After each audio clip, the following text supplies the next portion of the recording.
The Commonwealth of Man has a unique backstory. They represent a faction of humans who were isolated from Earth due to a wormhole accident. As a result, they developed separately from the rest of humanity and formed their own interstellar empire.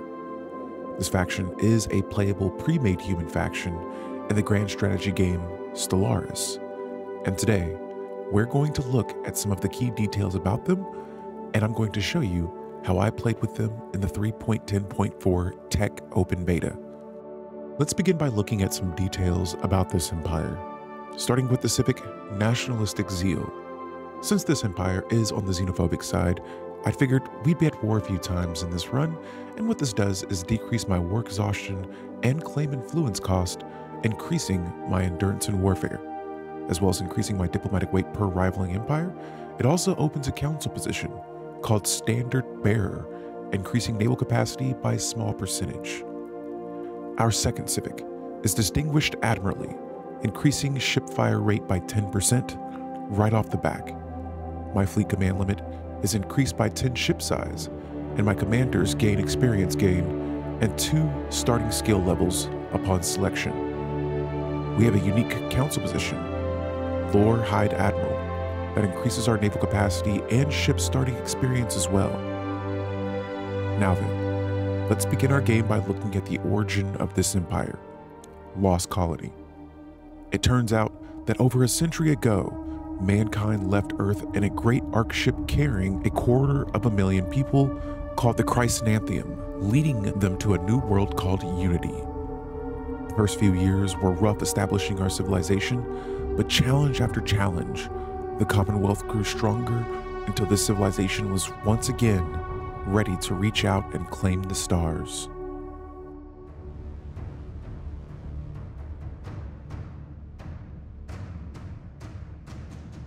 Alright, and so when I first start my game, usually the first thing that I try to look for are resources in my home system, and then I like to see if there are any nearby habitable worlds. Now right away, I notice there's a size 11 continental world, and a system that has 2 habitable planets right next to my home world. And so those are going to be a top priority for me. We have a couple of choke points near my home world. We have a cluster of systems already that we can make claims for, but the 2 systems around my home world are going to be my primary target. We'll be wanting to spread out a little bit and see where these other 2 hyper lanes lead us to. Now for our first technology, we're going to be going for some energy credits. I wanted to try to get some extra unity as well, and some mineral output to help us sustain building an empire. After that, for our policies, this is everything I have right now, but the main thing I'm going to change is our economic policy to militarized economy so that we can get more alloys. That way we can prepare ourselves for building a rather large fleet. And so I'm going to go ahead and grab my scientist. I'm going to start surveying other systems in the galaxy nearby. I usually do this manually, and I try to keep my construction ships relatively close. That way I can build a starbase immediately behind a scientist. Now next up, we have the event chain, the hunt for the Hyacinth, and we were supposed to have a few more ships follow us to our planet Unity. They turned up missing. Now we're going to go look for them. We're going to refit our ships, and I'm going to try something a little different out here. I'm going to add flak batteries, and I'm going to add mostly armor to my ships. We're going to save this, and I'm going to give this design a try. Let me know what you guys build. Our Infinite Opportunities agenda is ready to be launched. That increases our citizen pop happiness. And next up, we're going to expand the council. And then we find the first league situation. I'm not going to be going through too many of these situations, but yeah, we're just going to kind of keep the story going. Prosperity is going to be my first tradition that I unlock. This increases our mining station output, and it gives us extra resources from jobs. Perfect for the early game. Now, I'm starting to expand a little bit. We have found at least 1 habitable world, and then I'm going to go ahead and send a colony ship that I already built to colonize this planet. All right, so we got our second tradition, standard construction templates. This decreases my district and build cost for buildings on my planets. Now, we've started to expand, and there it is. We have finally colonized our first planet outside of our home world. This is indeed a great day for the Commonwealth of Man. And so we've expanded. We've already built a few star bases. We're starting to get some more alloys. All right, and so we find some space amoeba, and I'm going to say this is some easy prey. This is a good way for me to increase my admiral's experience gain by sending them into combat with some weaker enemies out there in the galaxy, and every time I destroy one, I get 1,000 energy credits for it. And so this is going to be a great way, especially if there's a lot of these near my home world. It's going to be a really good way to get some more energy credits earlier on in the beginning of the game. On top of that, increasing our leader's experience. And so the more combat they get into, the more experience they'll gain, the more traits they can have. Overall, it's a win-win. And so we're going to go ahead and start hunting a few of these that are near my border. All right, so while I'm out surveying, we end up finding an alien ship, and we're going to figure out who this is through first contact. Usually early on, I try not to make first contact too soon, and that's because I'm playing with a xenophobic empire, and so usually first contact situations tend to go south with the other Xenos in the galaxy. Now, I already see this empire has a few bases built. That's okay though. We're going to be moving our ships closer to their borders, and speaking of borders, here is the Commonwealth of Man's borders. I've spread pretty wide. I'm building as many star bases as I can. At the edge of each of those borders, there will be star bases to protect myself in case there's another xenophobe on the other side. And if you're still watching this video, please don't forget to leave a like and subscribe to support the channel so that I can keep making videos like this. I appreciate the support. Now, let's continue on. So first contact is on the way. We have a first contact situation taking place on the left side of our borders and one more towards the center upper portion of our borders. Eventually, we're going to run into another Xeno Empire, and I'm going to brace for the worst to happen. And yep, there it is. We've had an assault happen on one of our envoys trying to make first contact. All right, and so situations go from good to worse. We start finding some of their star bases with their fleets. We end up losing a star base to them. And this is the worst case scenario because we can say they threaten our very existence. It's us or them. And so we're going to declare war on the interstellar Makru Empire, and we're going to tell them that you will find yourselves no match for us. This will give us 33% spy network growth on this empire, and then we make first contact with the second empire, the Council of Zoctoria. We respond the same way with this empire, and so right away we get a nice little bonus of espionage on them, and that is what I'm going to do right away is begin building a spy network on both of these empires. I want to know what their relative power is immediately. Now here is the Interstellar Makru Empire and the Council of Zoctoria, both on opposite edges of our borders, and so it's going to be important to split our fleets in half. I'm going to imagine that both of these empires are going to be hostile towards us. We need to be prepared in case both decide to go to war with us. Now, my ships have already been in battle. We've already been building a huge fleet throughout most of this game. And so with the Interstellar Empire on our right side, I go ahead and I send my fleets in to attack. I've already activated a couple of edicts to give me some combat modifiers. And pretty early on, we end up pretty much destroying most of their fleets early in this battle. And so this war is not going to last very long. And so I immediately send a science ship behind so that they can research any of the debris that's left behind. And here we go, going into their borders. All right, so for our next tradition, we're still continuing down the prosperity tradition tree, trying to finish this thing up. I would really like to get into supremacy technology. And here we have it. In the middle of this war, we find the Jonan multi-system machine empire. And so now we have 3 empires, each at our borders. And, you know, being at war is probably not the best first impression, but these species are not organics. And so I think that we could possibly benefit from befriending this machine empire. And we're going to try and do our best to form, you know, agreement packs, anything that can increase opinions with them. Meanwhile, our war on the right side of the map continues here. We are taking down bases. I got my fleets attacking. And you can see here, this is the opinion map mode.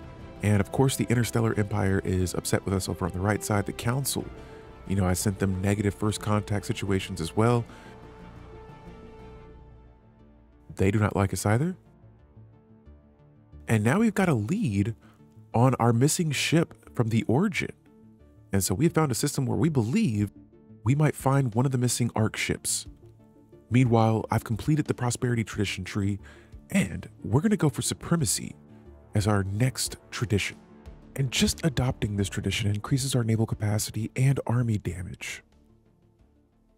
Here is the Interstellar Empire offering us peace. We will accept. We've pretty much conquered most of their systems. And now I have a few newer planets under my control. There is some stability. And so I'm going to go through here and just kind of manage these a little bit. I'll try to use some decisions here. We'll look at the jobs really fast. And what's happening is that since they're not a part of my original species, they're going to be enslaved.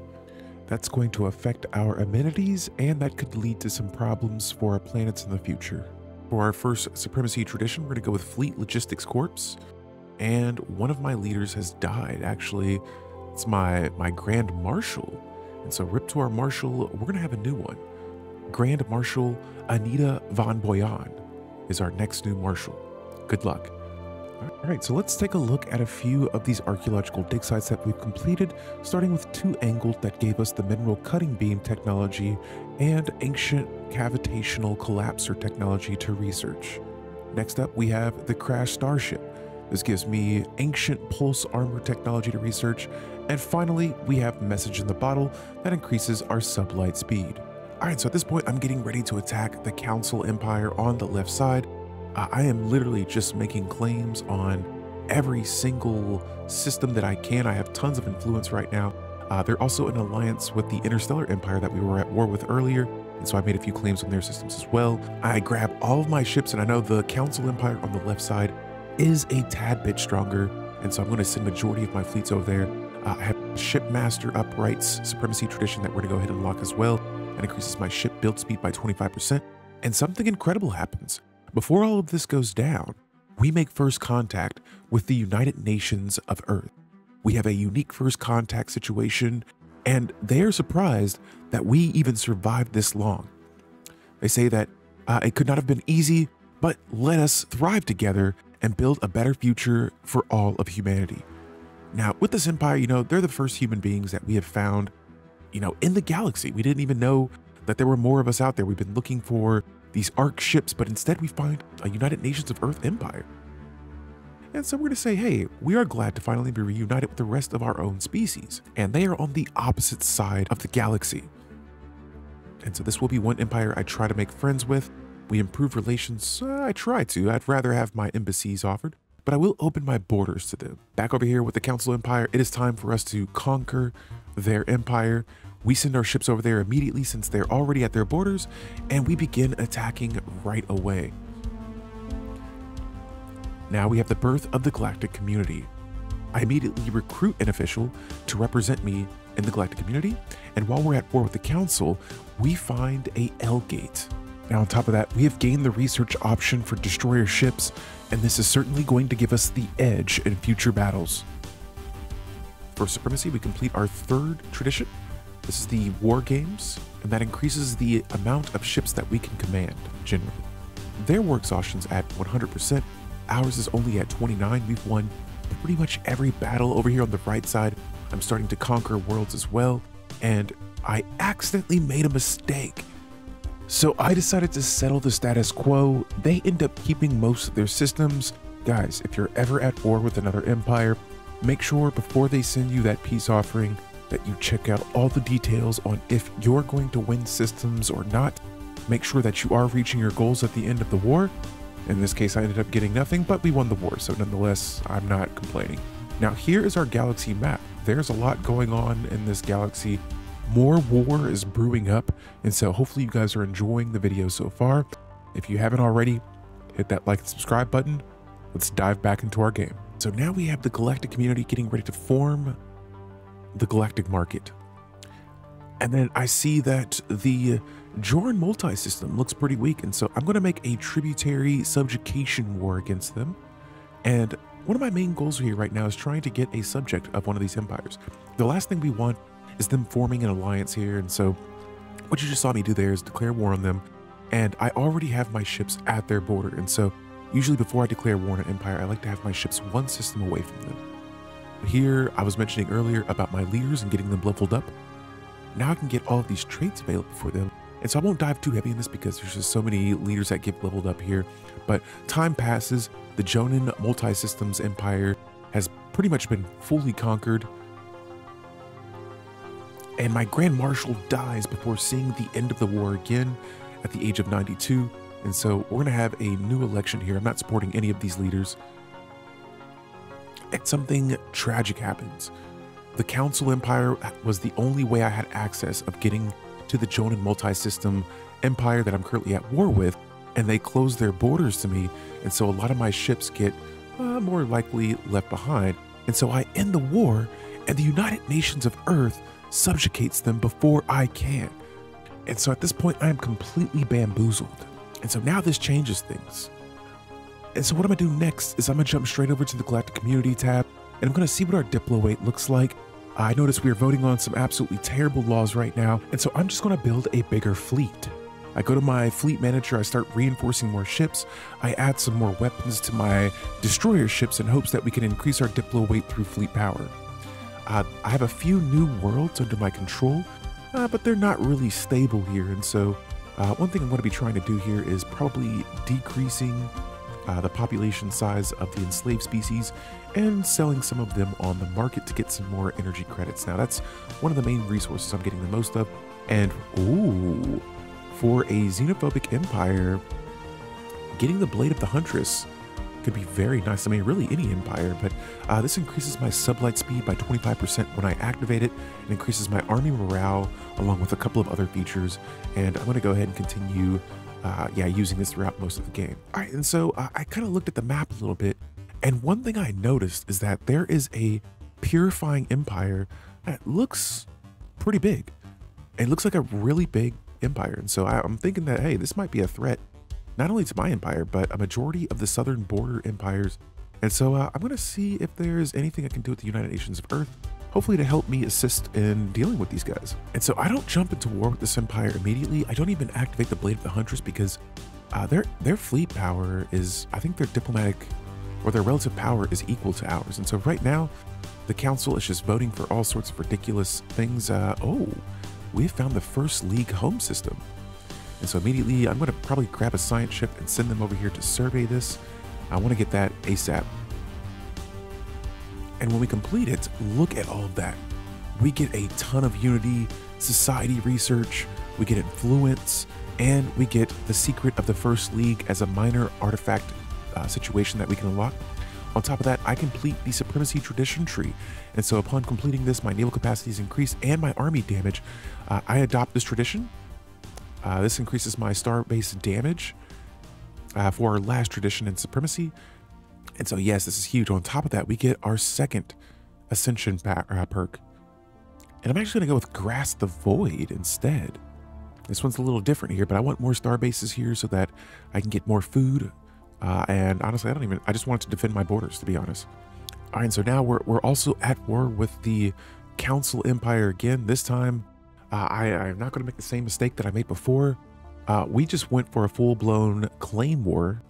And I want to make sure that I get the systems that are mine.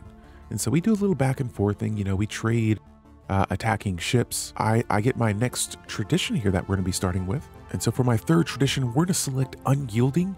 This increases my starbase capacity by an extra 2 and my starbase upgrade speed by 50%. That is huge. And that's exactly what we want. We now have a much bigger naval capacity. We have a pretty large starbase capacity as well. And then we find a renowned Paragon, a Taurian. And so this is the perfect Paragon to find for my empire type. This leader is a commander. He's also xenophobic, and so that plays perfectly into the Commonwealth of Man. And he is a strategist. And I'm going to immediately enlist this leader. I'm going to give him his traits, and then I got to get this guy on the council ASAP. Honestly, I might just leave him be. I feel like he could probably just gain a lot of popularity and rule the empire. And so yeah, I start by putting him on a fleet for now, and he's going to serve in this war with us against the council and the interstellar empire, and we'll get him some extra experience gain. And before I go to war with this leader as well, I make sure that we go to our edicts, and I'm going to activate a few of these. In our past war, we were pretty overwhelming compared to the other empires, and so I didn't even bother using these just yet. This time around though, not so much. We're going to finish this empire and pretty much try to evaporate them. I don't want too many threats around my borders. All right, and so the war has gone on for a bit. We've conquered most of the council. Now I'm going to select a third tradition here in my Unyielding tradition tree. And our leader, our next marshal, has died. All right, and so I'm going to let the election go on. But yes, the Lord High Admiral Aturian, our renowned Paragon, is up in the election. Now, while we're looking at this war here, I actually go back and I want to see, oh, there he is. Aturian is now the Grand Marshal of the Commonwealth of Man. This is epic. And so, yes, he is ruling our empire now. This is going to be huge. He is immortal. And so as long as I don't lose him in any kind of battles or anything, this guy is going to lead our empire. Now, the council is agreeing to us for a peace offering. This time around, we're going to be getting a ton of their systems. And now there is a lot of border gore, but that's okay because I'm getting majority of their systems. Now, our empire has grown stronger. We still have the Jonan multi-system, but the Interstellar Empire has been destroyed. The Council of Zukaktoria has been pretty much wrecked. Now we have these purifiers on our right side, and I've noticed that as we've been growing as an empire, so have they. The main thing I'm seeing though is that our borders block them from accessing the rest of the galaxy, and so I'm going to imagine they're going to be getting ready to attack us. Here's a recap of all the details about our empire we're playing with right now. Our fleets are pretty strong, but we're going to keep reinforcing. I've been dealing with some rising unemployment on some of my worlds that I just recently conquered, and so normally I don't play with a enslaving type of species, and so this is kind of new for me, but I just tried selling some of the pops on the market. Now, this Purifier Empire I mentioned earlier, still at my borders, and so I'm going to start our next technology with a upgradable starbase tech, and my next goal is to start unlocking astral actions. Now we have the machines declaring us a rival, and their fleet power is actually equivalent to ours, but I see they're at war with another empire, and so depending on how this goes, I may attack them depending on how long their war goes in hopes they get exhausted from it. Now we're gonna go ahead and unlock our next agenda here, and we're gonna go with let's go with display of power, get our unity or our influence back up. We're also going to select our second unyielding tradition. This one is the Fortress Doctrine that increases our starbase capacity by 2, along with our starbase upgrade speed, which we already looked at before. And so I start reinforcing more fleets. My Grand Marshal gains another trait, and I'm so excited about this Marshal. He is so awesome. This is just perfectly played that we found this Paragon and he is ruling for xenophobic empire. It's pretty cool. I like it a lot. All right, and so at this point in the galactic community, I am actually in breach of 3 galactic laws.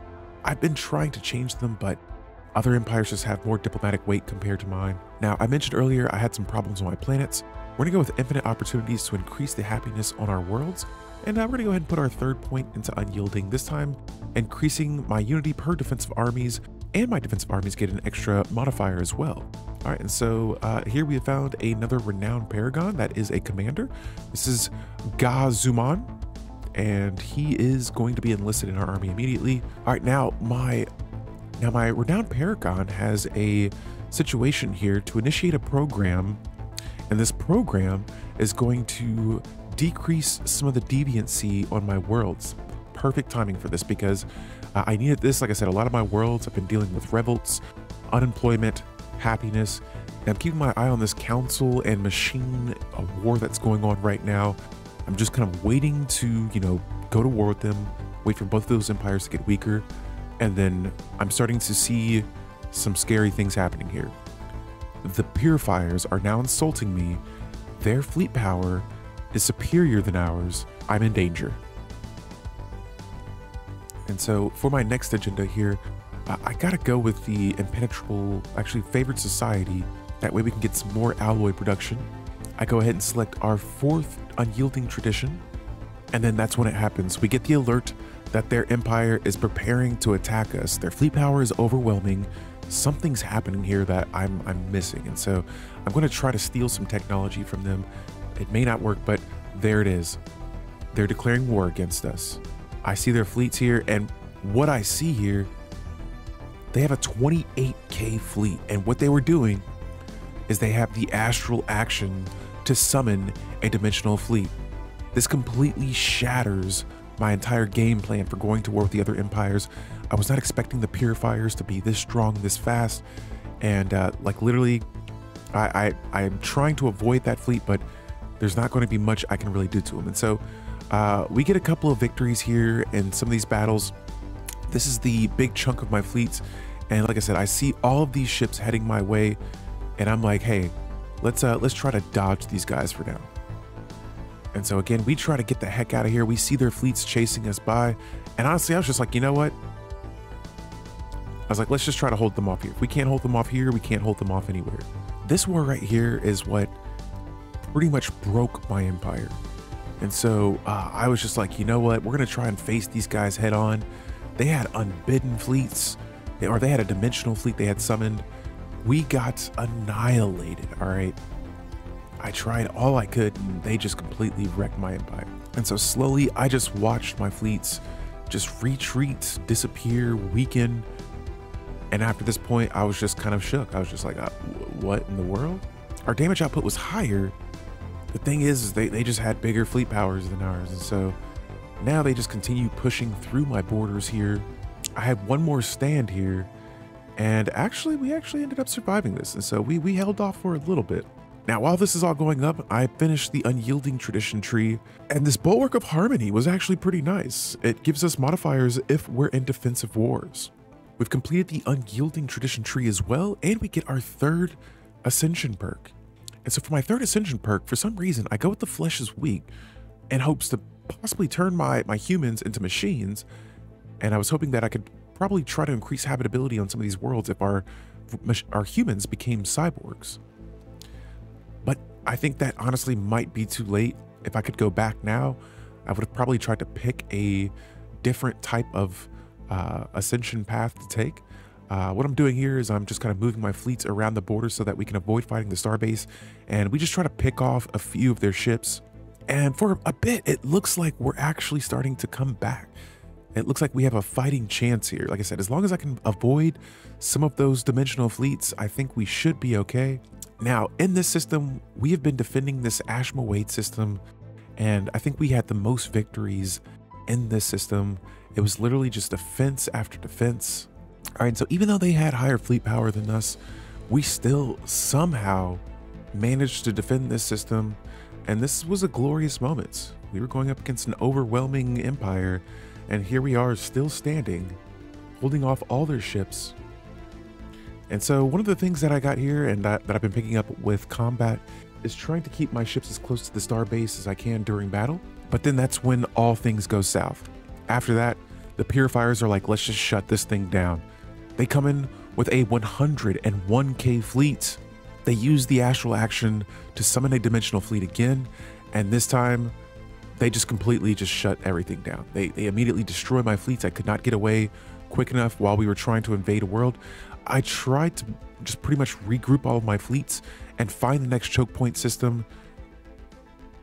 But yeah, with that dimensional fleet leading the charge, there's not much I can really do against it. And so I checked my war doctrine out and I changed my rapid deployment this time to defense and depth.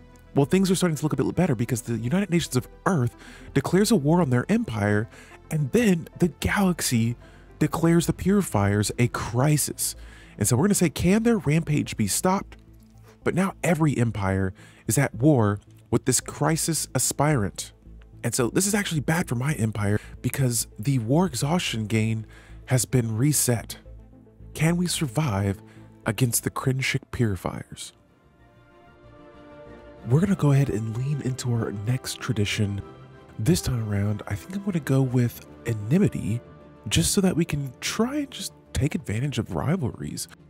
This empire is pretty much too strong for us. All of their relative power is overwhelming. We have battle after battle after battle, and you know, eventually their fleets just end up overpowering us, and so we actually end up, you know, losing to the purifiers, the Crisis Empire.